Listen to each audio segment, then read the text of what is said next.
What's up to Lion Talk Live? So we love you too, buddy. What's going on, guys? It is Aiden Hutchinson. What's up, man? It's your boy Amon-Ra St. Brown. What's up, everybody? It's Calvin Johnson Jr. here, a.k.a. Mcdc'S, a.k.a. First Ballot. What's going on, Coach Dan at Lions Talk Live and the Duke Crew. This is Ball Hawk Ifeatu Melifonwu of the Detroit Lions. Everybody make sure you help support the YouTube channel Lions Talk Live by clicking that like and subscribe button. Let's get it and go Detroit. Greetings and salutations to everyone out there in YouTube land. This is Dan Skipper, offensive weapon for the Detroit Lions. Make sure you all help support Lions Talk Live and Coach Dan by clicking on that like and subscribe button. Everybody, woo! I love nothing more than watching Lions Talk Live every morning. Woo!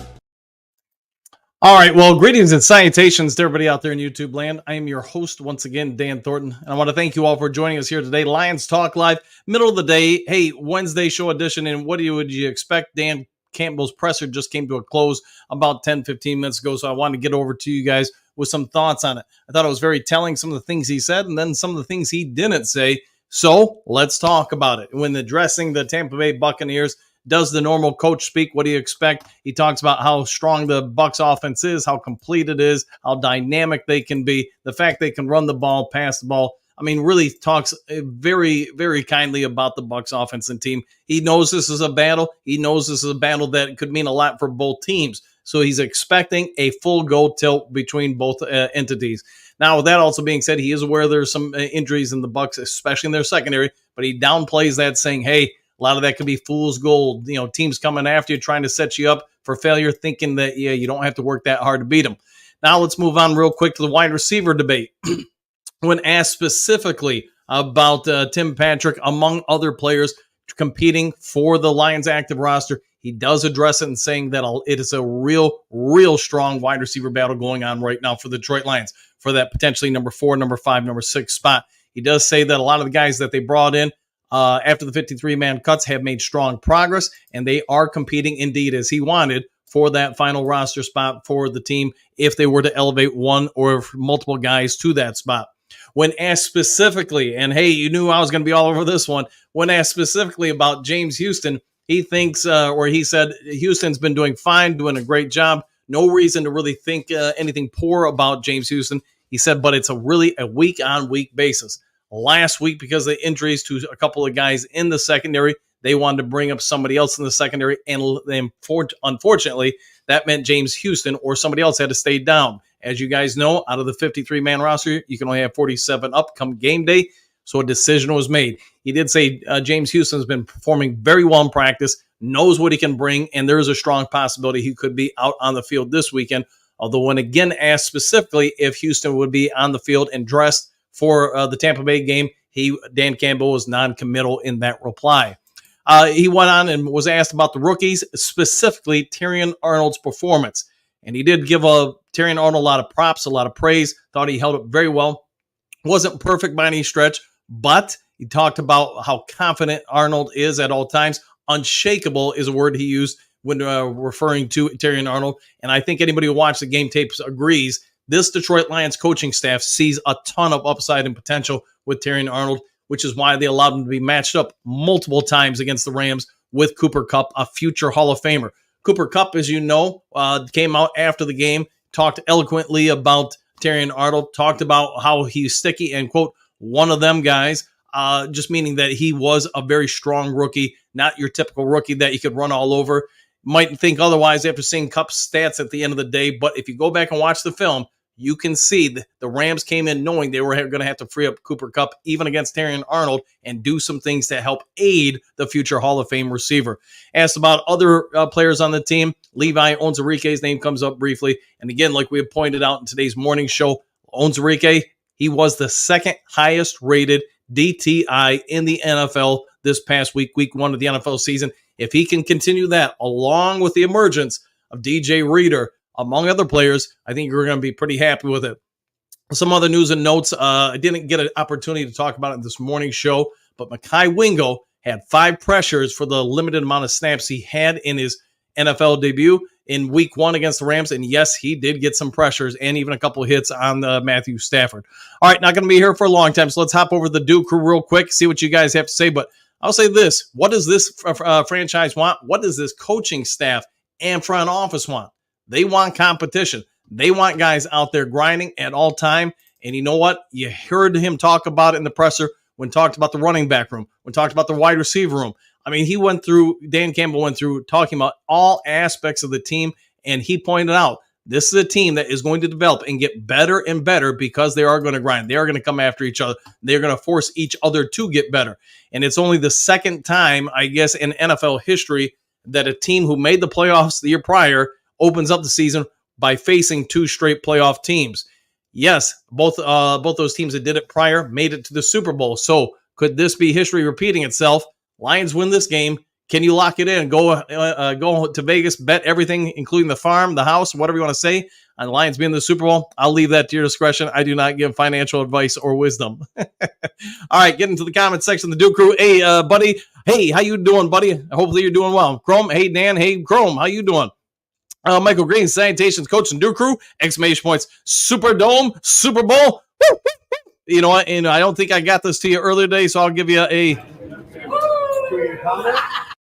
There you go. Brent Lombardi, morning, good exclamation point. Oh, yeah, I'll go with that. And yeah, it seems like I get as a coach, you want to keep yourself, not showing a ton of emotions, especially in press conferences. But you watching the MCDC, I would say he looked pretty fired up to talk about some of his players, and as he starts letting down his mask a little bit, when you can watch him getting out of coach mode and at least press conference coach mode and getting into talking about the players, you could see some of the fire in his eyes, see some of the excitement when referring to these guys. So I think there's a ton of upside for a lot of guys on this team because they are so young, because they have so much upside, room for growth, etc. All right, 9 drinks.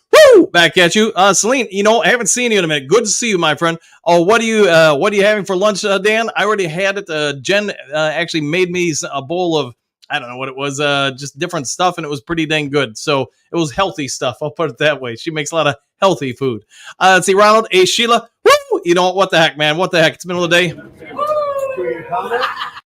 Ask and he shall receive, my friend. Let's see, Trump's. Woo! Back at you. Rich, hey, how about that? I was the first to hit the like button. Woo! Thanks for all you do. Anytime, my friend. Anytime. And yeah, if you guys, if you got a half-second time, it's free of charge. Hit the subscribe button. Hit the like button. Helps out a ton. We're 20-some subs away from hitting 7,900. So if you can help out, that would be great. Maybe we can even make a march for 8,000 by kickoff this weekend. See, buddy, getting pressure on Mayfield, getting Laporta and St. Brown going. I agree. All of the above would help exponentially. Roland D. M.A. What do you got? Thinking we will get 3 turnovers this weekend? I do. I think there's a real strong possibility for that. Again, if you look at the Rams game, I know we talked about it in the post-game show and then yesterday and today as well. The Lions defense, I don't think is ever going to be set up under Aaron Glenn or this regime to just try to stop you from getting yards, all that kind of stuff. I think it's more focused on trying to get turnovers. You see all the turnover-worthy plays they had Sunday night against the Rams. They were there. You just got to hold on and make them. And I think in time, you'll see that happening more and more with the D. Logan Campbell chose his words carefully on Houston. Jack Campbell, yes, he did. And I'm glad I'm not the only one who noticed it. But I think Houston, they know what they have in them. It's just a question mark. Do you take something else out to add him in? And that I can't really speak on. I'm going to leave that to the coaching staff. Campbell, I thought he was great going forward, run defense, shorter intermediate passes. But the more Stafford and the offense got to hold on the ball, you can see where his drops in some of their coverages got exposed. Not so much a man-to-man, but in the zone coverages, I thought he got exposed a little bit, which is why I think they brought him out. He also, MCDC did talk about Rodrigo. The other part is Rodrigo's performances before he got hurt in camp, plus what he's doing now. I mean, the best man's going to play on this team. It doesn't matter what your name is on the back of the jersey. Mr. Nico, this win will show the rest of the NFL that the Lions are that team. We'll have a Super Bowl win in us, and this should be the year. This year, Lions Talk Live gets to 10,000 subscribers. I'm calling it. Well, That would be a heck of a thing, man. If it happens, it happens, man. But hey, I'm glad I have more than my mom subscribing to the channel. So, and Mom, if you're watching, thanks for all you do. Reality Mike, go Lions! Exclamation points. The first win is perfect mindset of motivating going forward for the team. 100%. Keep them motivating, keep them going forward, and hopefully Florida's treating you well today, my friend. See, Brent, Bucks are probably thinking if they can win when our Lions might be playing in Tampa Bay during the playoffs. Yeah, you get the win here. Hopefully you get home field advantage. I think you're spot on with that. They will be coming to Detroit. Out for blood. Lions to still win. Woo! And I concur. I think it's not that the Tampa Bay Buccaneers can't win because they do have, I think, a pretty dang good team, plus an offense that is explosive, better than last year, I would anticipate. Now it's just going to come down to what really I think the Lions and the home fan crowd does to Tampa Bay. You get the lead early in Detroit. You keep that fan base involved. Keep the pressure on them. I think you can get after them. Michael, Lem Barney's birthday today, 67 years old. Oh, yeah. You know, he was a heck of a Lion, by the way, and he could really deliver a hit. See, Hookadoo, good during hunting season, buck. All right, we'll do that, and hopefully having a good time hunting. See, Gary, Coach, do you think that Houston should play more because of the injury history of some of the defense linemen, hopefully keeping them fresh? If it was me, Gary, he would be in there just because I'm putting him in on second and long, third and long. We know what he does well. Like you're already alluding to with the rotation, I'm keeping that strong all game long. I thought, and I know I mentioned it during the live cast that I was doing of the game, you could see maybe like later in the third quarter, the Lions looked winded. And I thought Aiden Hutchinson, man, they were riding him to death like they did the year before. Give him some breaks here and there. Keep that motor fresher. If you remember last year, I want to say like a month left in the season, Lions reduced his snap count from like 90% down to like 75, and you could just see more explosion coming from him on plays. And I think this early in the year, it's hard to have players really in quote-unquote game shape. So that's what I would do at least, Gary. Michael Welp jumped the gun on Lem. I think I might be older news I watched. It happens, man. Salim 313. Normally I don't catch the lives, but you caught me on lunch. Down with the Bucks. I'm down with that. And hey, hopefully you have a great lunch, my friend. Bo, I see turnovers. Woo! And I hope you are right. Michael, don't read my comments, Coach. It happens, man. It happens. Let's see. Roland, what do you got? Think we should trade Houston for Reddick if Reddick agrees to a contract before? Yeah, I think that would be a big aspect of it. You would have to be insured that he's going to sign with you, but we'll see what the front office does. Michael, darn chance, once you write it, there's no coming back to change it. It happens, man. Don't worry about it. Anthony, hey, what I missed? Not too much, just giving a recap of the MCDC presser today. Talked about, the strength of the wide receiver room. If you believe him, it's better than what most of us were thinking. He's talking about how the wide receivers they brought into the practice squad are really grinding with each other, making each other better, understanding the playbook, and that obviously is going to make the whole wide receiver room better. So he does talk about James Houston a little bit, why he wasn't up last week, does talk about Jack Campbell, and the rookies as a whole. Gave a lot of praise to Terry and Arnold.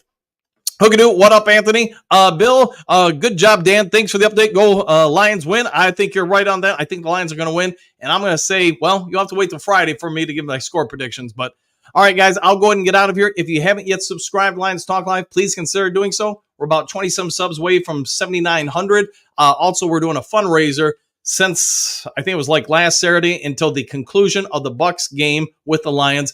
Every new subscriber we get, we're donating $1 to charity. So if you want to help on out, share the video with friends, family, anybody of interest. Get them to subscribe, help charity out, help some kids out. Last but not least, while you're checking out, go ahead and hit that thumbs up, the like button. You guys all know it helps the channel out a lot. Otherwise, be cool with each other. Yeah, have a nice day. Do something kind for somebody you don't know. We'll see you on the next Lions Talk Live. Take care, all. Happy trails to you until we meet again.